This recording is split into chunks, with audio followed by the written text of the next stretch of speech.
नमस्कार। प्रादेशिक समाचार के साथ मैं मुग्धा तिवारी। पहले मुख्य समाचार। प्रधानमंत्री नरेंद्र मोदी ने कहा कि कोरोना का खतरा टला नहीं है। श्री मोदी ने लोगों से सतर्क रहने की अपील की। राज्य में पिछले 24 घंटे में कोरोना संक्रमण के रिकॉर्ड 578 नए मामले सामने आए। संक्रमित मरीजों की संख्या बढ़कर हुई 8,470। कोरोना वायरस के बढ़ते संक्रमण के कारण झारखंड उच्च न्यायालय में 2 सप्ताह के लिए अवकाश घोषित किया गया है। और राज्य के सभी जिलों में शुरू होगा गरीब कल्याण रोजगार अभियान।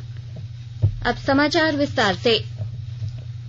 प्रधानमंत्री नरेंद्र मोदी ने करगिल विजय दिवस पर सभी देशवासियों की ओर से करगिल के वीर जवानों को श्रद्धांजलि दी है। आकाशवाणी से मन की बात कार्यक्रम में उन्होंने इन वीर जवानों के साथ साथ उनकी माताओं को भी नमन किया, जिन्होंने मां भारती के इन सच्चे सपूतों को जन्म दिया। प्रधानमंत्री ने कहा कि आज देशवासी करगिल विजय दिवस को याद कर रहे हैं और शहीदों को नमन कर रहे हैं। प्रधानमंत्री ने देश के नौजवानों से शहीदों की शौर्य गाथा को लोगों से साझा करने का आग्रह किया। श्री मोदी ने कहा कि भारत ने पिछले कुछ महीनों से एकजुट होकर जिस तरह कोविड महामारी का मुकाबला किया है, उसमें अनेक आशंकाओं को गलत साबित किया है। प्रधानमंत्री ने कहा कि भारत में कोरोना से स्वस्थ होने की दर अन्य देशों के मुकाबले काफी बेहतर है। प्रधानमंत्री ने यह भी कहा कि कोरोना का खतरा अभी टला नहीं है, इसलिए सतर्क और सावधान रहें। इसके लिए साफ सफाई, मास्क का इस्तेमाल और 2 गज की दूरी सबसे बड़ा हथियार है। प्रधानमंत्री नरेंद्र मोदी आज सभी राज्यों के मुख्यमंत्रियों के साथ कोविड-19 के हालात पर चर्चा करेंगे। इस बैठक में गृह मंत्री अमित शाह और स्वास्थ्य मंत्री डॉक्टर हर्षवर्धन भी मौजूद रहेंगे। बैठक में मुख्यमंत्रियों के साथ राज्य के स्वास्थ्य मंत्री, मुख्य सचिव और स्वास्थ्य सचिव उपस्थित रहेंगे। कोरोना महामारी को लेकर प्रधानमंत्री की सभी राज्यों के मुख्यमंत्रियों के साथ यह 7वीं बैठक है। बैठक में अनलॉक 2 के बाद आगे की रणनीति पर चर्चा की जाएगी। प्रधानमंत्री नरेंद्र मोदी आज भारतीय आयुर्विज्ञान अनुसंधान परिषद के नोएडा, कोलकाता और मुंबई स्थित 3 नई उच्च क्षमता वाली प्रयोगशालाओं का उद्घाटन करेंगे। सरकार ने कोविड महामारी की प्रारंभिक स्तर पर पहचान और उसे रोकने की रणनीति अपनाई है। इसके तहत परिषद ने कोरोना वायरस के प्रकोप से सफलतापूर्वक निपटने के लिए जांच की क्षमता बढ़ाने का फैसला किया है। केंद्र सरकार ने राज्यों और केंद्र शासित प्रदेशों को कोविड जांच क्षमता को बढ़ाने के पहले ही दिशा निर्देश जारी कर दिए हैं। राष्ट्र ने कल करगिल विजय दिवस पर शूरवीरों को श्रद्धांजलि अर्पित की। यह दिवस 1999 में ऑपरेशन विजय में भारतीय सशस्त्र बलों की सफलता के उपलक्ष्य में मनाया जाता है। इस दिन भारतीय सेना ने करगिल सेक्टर को पाकिस्तानी घुसपैठियों से मुक्त कराया था। राष्ट्रपति रामनाथ कोविंद, उपराष्ट्रपति एम वेंकैया नायडू, प्रधानमंत्री नरेंद्र मोदी, गृह मंत्री अमित शाह और सूचना और प्रसारण मंत्री प्रकाश जावड़ेकर ने मां भारती की रक्षा के लिए प्राण न्यौछावर करने वाले शहीदों को नमन किया। रक्षा मंत्री राजनाथ सिंह ने नई दिल्ली में करगिल युद्ध के शहीदों को श्रद्धांजलि अर्पित करते हुए राष्ट्रीय समर स्मारक पर पुष्पांजलि अर्पित की। राज्य में पिछले 24 घंटे में कोरोना संक्रमण के 578 नए मामले सामने आए हैं। कुल संक्रमितों की संख्या बढ़कर 8,470 हो गई है। इनमें सबसे ज्यादा रांची से 96 नए मामले सामने आए हैं। राज्य में कोरोना से पिछले 24 घंटे में 9 संक्रमित मरीजों की मौत हुई है। राज्य में 4,560 सक्रिय मामले हैं और 3,704 लोग स्वस्थ हुए हैं। मुख्यमंत्री हेमंत सोरेन ने कल रांची में तैयार किए जा रहे 2 कोविड सेंटरों का निरीक्षण किया। ये सेंटर होटवार स्थित खेलगांव और धुर्वा के कुटे में बनाए जा रहे हैं। यहां 3,000 संक्रमितों का इलाज किया जा सकेगा। खेलगांव में 1,000 बेड और कुटे में 2,000 बेड के कोविड वार्ड तैयार किए जा रहे हैं। मुख्यमंत्री ने अधिकारियों को निर्देश दिया कि कोरोना संक्रमितों की देखभाल के लिए वार्ड में कोई कमी नहीं होनी चाहिए। स्वास्थ्य मंत्री बन्ना गुप्ता ने कहा कि राज्य में कोरोना संक्रमितों की बढ़ती संख्या को लेकर सरकार चिंतित है। सरकारी स्तर पर कोरोना संक्रमितों को भर्ती कर इलाज के लिए रिम्स सहित 5 अस्पतालों में व्यवस्था की गई है। स्वास्थ्य और परिवार कल्याण मंत्रालय ने कहा है कि देश में पहली बार एक दिन में कोविड संक्रमण से रिकॉर्ड संख्या में लोग ठीक हुए हैं। पिछले 24 घंटे में देश में 36,000 से अधिक कोरोना रोगी स्वस्थ हुए।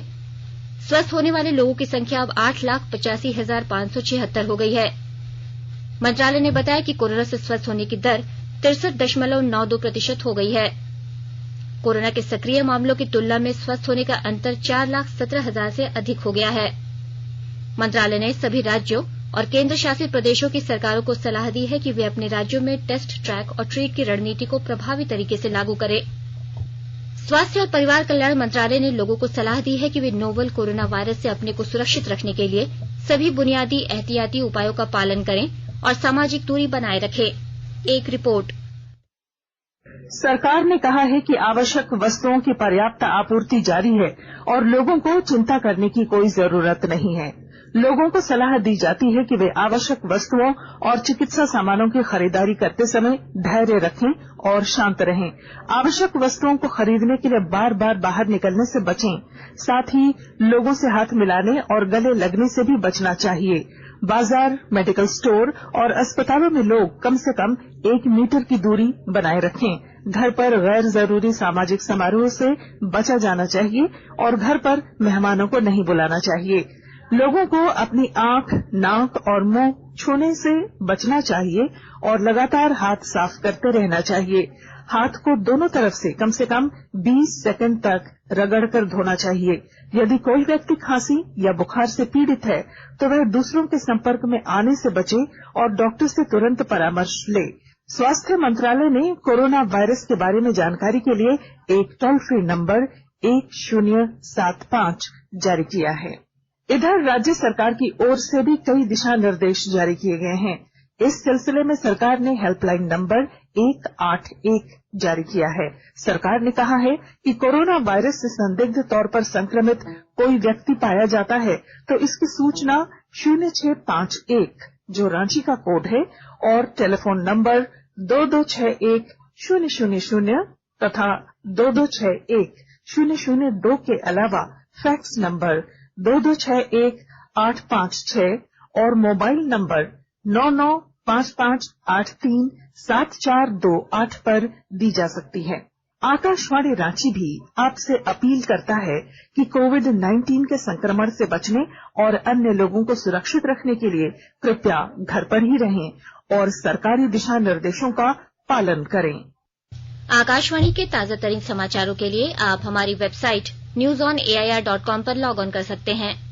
ताजा समाचार ट्विटर @AIR News Alerts और Facebook page all India radio news पर भी उपलब्ध है।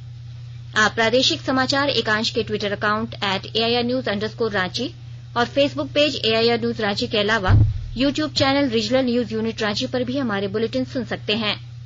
प्रादेशिक समाचार आप आकाशवाणी रांची से सुन रहे हैं। एकीकृत वस्तु और सेवा कर IGST रिफंड में 2020 करोड़ रुपए का दावा करने वाले और लापता निर्यातकों के खिलाफ सख्त कार्रवाई का प्रस्ताव किया गया है।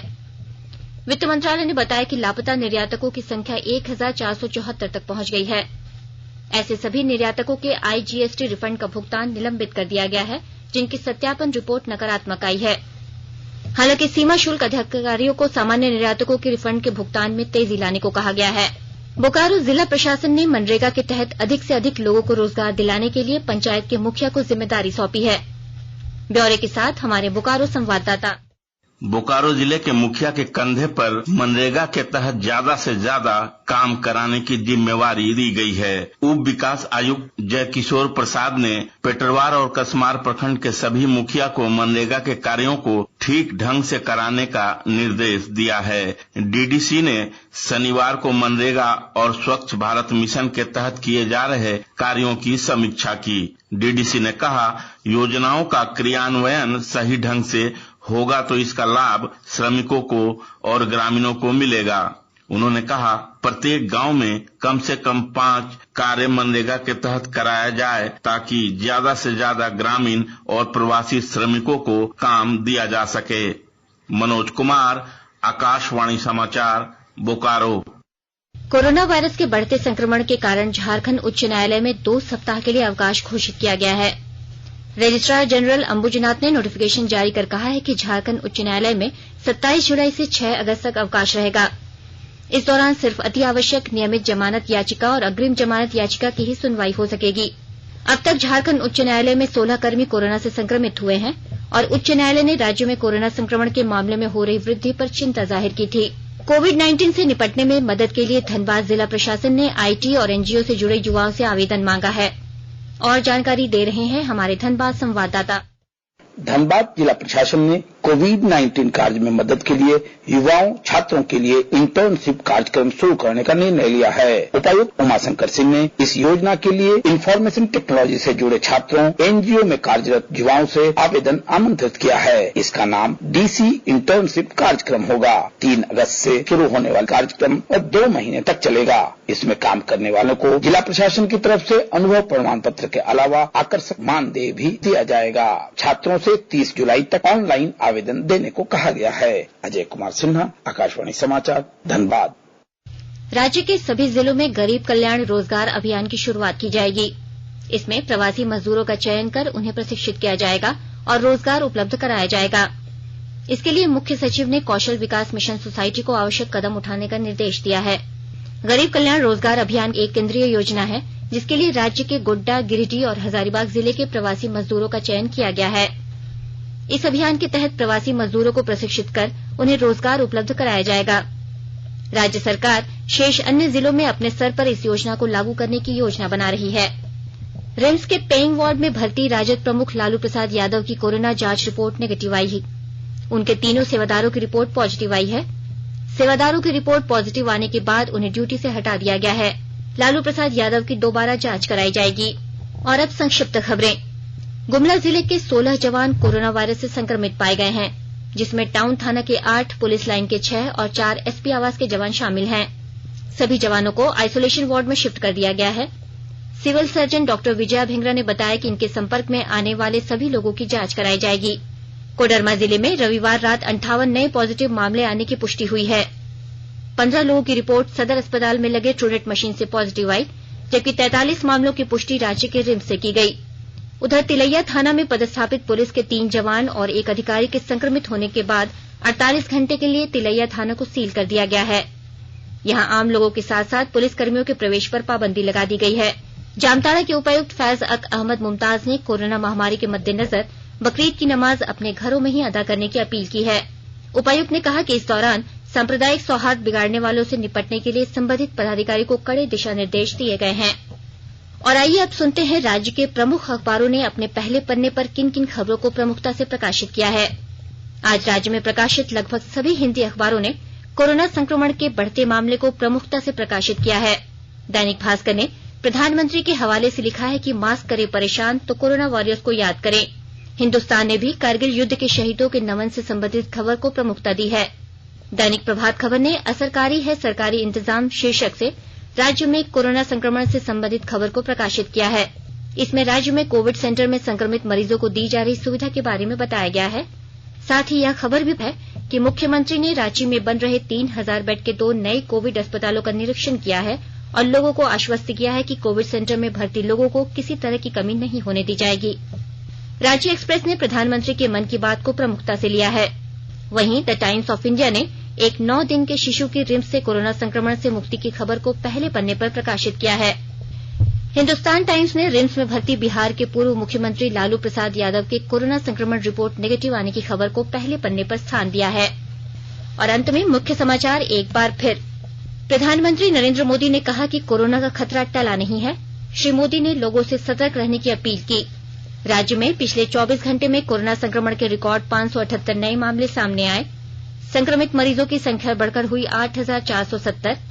कोरोना वायरस के बढ़ते संक्रमण के कारण झारखंड उच्च न्यायालय में 2 सप्ताह के लिए अवकाश घोषित किया गया है।